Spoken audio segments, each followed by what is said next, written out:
Well, there was a lot of disappointments in the 2024-25 regular season. But what were some of the top disappointments that we caught eyes on? Let's talk football. All right, what's going on, everyone? Welcome back to the All Round Sports Podcast of sports or everything on this channel. I'm your host, Antonio. Today, we are doing a top 10 list on my top 10 biggest disappointments of the 2024-25 NFL regular season since the playoffs have already kicked into gear. So I'm going to use some of the ones from one of the playoff teams, as we all know which one that is. But I have a few on here that I wanted to touch base on in why I personally was disappointed in him. Let me know in the comments what you guys think. Who do you guys think was the most disappointing team? Is there one in my list that may or may not pop out? But for now, let's get into the list. Coming in at number 10 is CJ Stroud's decline. Now, last year he was known as arguably one of the best first year quarterbacks in the NFL. He last year he had 4,108 passing yards with 23 touchdowns and 5 interceptions with a passer rating of 108.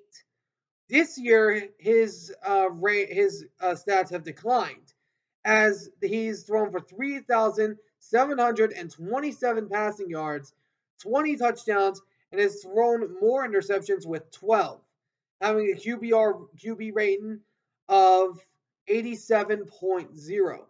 CJ Stroud, this guy was mainly looked at, and the Texans, of likely being that next Super Bowl contender. Of course, they got a big game against Kansas City as I'm currently making this.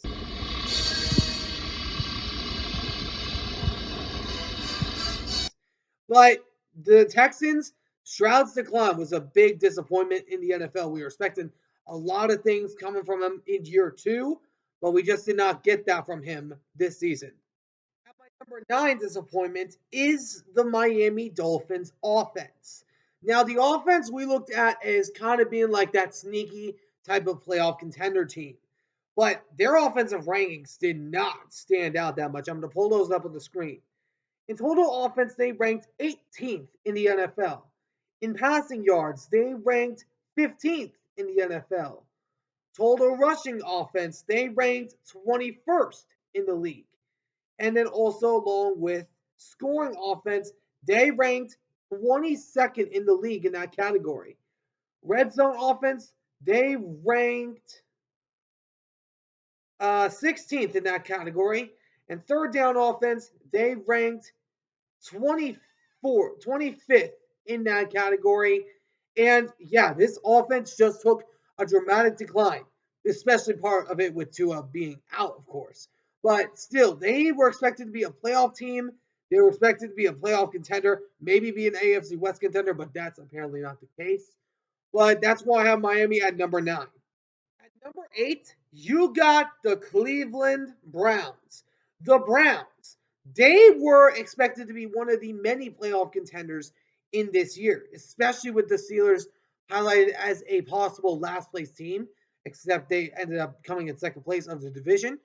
But the Browns, this team is just so weird.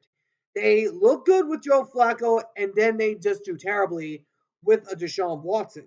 So now they got a top 2 pick in the NFL draft. They have a chance to go after a quarterback, which I think they should go after Cam Ward. And now the Browns, Jay just need to rebuild right now. And yeah, the Browns, they are going to have a rough few years ahead of them. At number 7, you got the Cincinnati Bengals. Although they finished with an over 500 record, they had 3 top leaders in categories. You had Joe Burrow leading most of the league in passing touchdowns. You had Jamar Chase leading in receptions, and Trey Hendrickson leading in sacks. And this team just looked bad throughout the most parts of the year before they went on their 5-game win streak to end off the year. But this team, they either need to start to show up in September or Zach Taylor's got to get fired, because that's pretty much what it's coming down to. If they start slow one more time, then Zach Taylor could be out the door. Now get this. If you're late one more time, you're fired. Get to work. So, and that's pretty much what Bengal fans are thinking. But the Bengals, they were a very big disappointment this year. Let's hope that they're back in their contending ways next year. At number 6, you got the decline of Kirk Cousins. Kirk Cousins, he was expected to be one of the many big upsides for the Atlanta Falcons. But of course, his stats did not say that much at all. And I'm saying you really, really, really messed up. He had a completion percentage of 66.9. He had 3,508 passing yards, along with 18 touchdowns, 16 interceptions, and a QBR of 88.6. And had to start both Michael Penix for the last 3 games of the year. And now Kirk Cousins is likely on the trading block and likely on the cut block because he's looked so bad that they benched him. And maybe that pick on Michael Penix wasn't such a bad idea after all, because many people, including myself, were not expecting that pick. But now we might actually be seeing why they made the pick in the first place to get rid of Kirk Cousins and start Michael Penix. But Kirk Cousins, this man's probably done in the NFL. Coming in at number 5, you got all the first-year head coaches minus Dan Quinn, Harbaugh, and Mike McDonald. But other first-year coaches, there were a total of 8 teams that were first-year head coaches, including Jerron Mayo with the Patriots, and Raheem Morris with the Falcons, Dave Canales and the Panthers, and then also along with Brian Callahan at Tennessee. But man, I don't know what's been going on with the first-year head coaches. We all know the stories of Dan Quinn and the Commanders. They ended up going to the playoffs and winning a playoff game. Jim Harbaugh ended up leading the Chargers to the first-year playoff and actually losing to the Texans. And then Mike McDonald, he led them on a 10-7 season, but Seattle still missed the playoffs, making it the first season in Seahawks history that they have missed consecutive playoff appearances since 2008 and 2009. But also, Jerron Mayo, although they did poorly, the Drake May actually performed very well, and now they got Mike Vrabel in there. But Brian Callahan and that Titans offense just could not get anything going as was expected. Dave Canales and the Panthers, they were able to get some stuff going for Bryce Young, but ultimately they were still one of the suckier teams in the entire NFC South. And then you also had Raheem Morris. You had him and the high expectations of going to a playoff, and they ended up losing the division still to Tampa Bay. But along with a couple others I cannot name at this exact point in time, but the first year head coaches, other than the 3 that I mentioned, were really poor. And the next few years for those 5 teams is going to be really hard, very hard on them. As for the other 3, they got some bright futures ahead. That's why I have the first year head coaches at number 5. Coming in at number 4, Trevor Lawrence and the Jaguars offense. Now, the Jaguars, we weren't expecting this team to be like Super Bowl contention or anything, but we did not expect them to be this bad.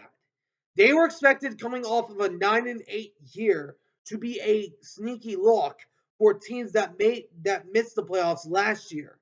But this Jaguars team, they just looked bad. Their offense, you wouldn't expect Trevor Lawrence to do poorly with Travis Etienne, Christian Kirk, Evan Ingram, Dave Davis, and Brian Thomas Jr., right? Think again, because that is what ended up happening to the Jaguars. And their defense didn't fare off the same either.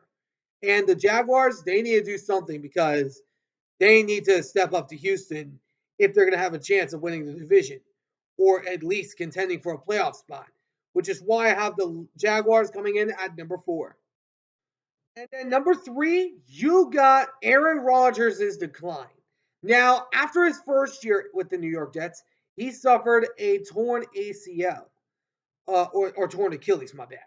But after that year, They were expected to be high Super Bowl contenders, which I don't even know why they were in that conversation. But Aaron Rodgers, this man has just looked bad. He led them to a 3-14 overall record, which is the worst record under the Jets. Even worse than guess who? Zach Wilson, which is terrible. Aaron Rodgers is clearly not the same guy that we saw from him in the times at Green Bay. He's just not been the same overall guy. And the Jets, they might want to think about letting go of him because he's for sure not getting anywhere under this guy and under Aaron Rodgers. That's for dang sure.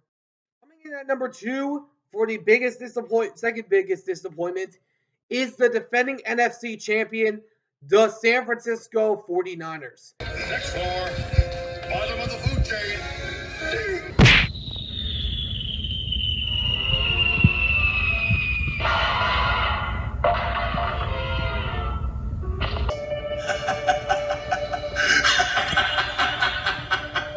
Such irony! Now, the 49ers, they brought most of their roster back after going to the Super Bowl and being one play short of winning a championship. But you thought they would be in contention again, right? As they were one of the top Super Bowl favorites. Apparently not, because after a few injuries to like Leonard Floyd, CMC, Deebo Samuel, Brandon Ayuk, this team just could not get back up.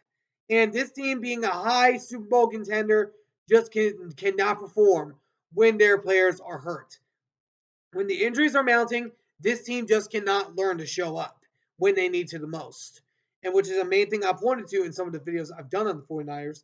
If you want to go check those out, I'll have those links in my channel.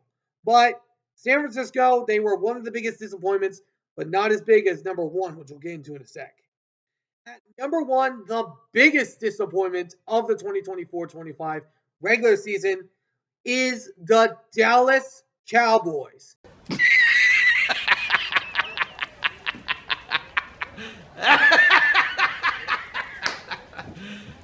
You serious? Now, Cowboy haters, we all know that this team was not going to be good. Well, I mean, come on, you got at least to expect that they were not going to. We did not expect this team to be this bad, going 7-10 after having 3 years of going 12-5. This team just could not get anything going. Of course, Dak Prescott did sustain a season-ending injury halfway through the season, but this team just was a shell of what it was. Oh, there's a big surprise. That's an incredible. I think I'm going to have a heart attack and die from that surprise. What we saw in the recent years.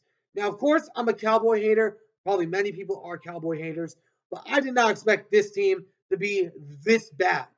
And this team now has to look for a new head coach after Mike McCarthy got fired. And I'll be doing a list about the top 5 for coaching candidates for the Cowboys soon. That is if they don't hire anyone before I do. But this is going to be a really interesting offseason for the Cowboys. And we'll see if they're actually going to go all in this year. Let me know in the comments what you guys think. Who do you guys think was the biggest disappointment in the NFL? Was it a team I mentioned or a team or section that I mentioned in this category? Was it like a first-year head coach thing? Was it like a sophomore slump for some teams? Was it like a player decline? Was it a team decline? Let me know in the comments what your thoughts are. Anyways, hope you all enjoyed. If you did, please make sure to do me a favor and smash that like button down below. Subscribe if you haven't already. Until next time, I'll see you all in the next one. Ciao for now.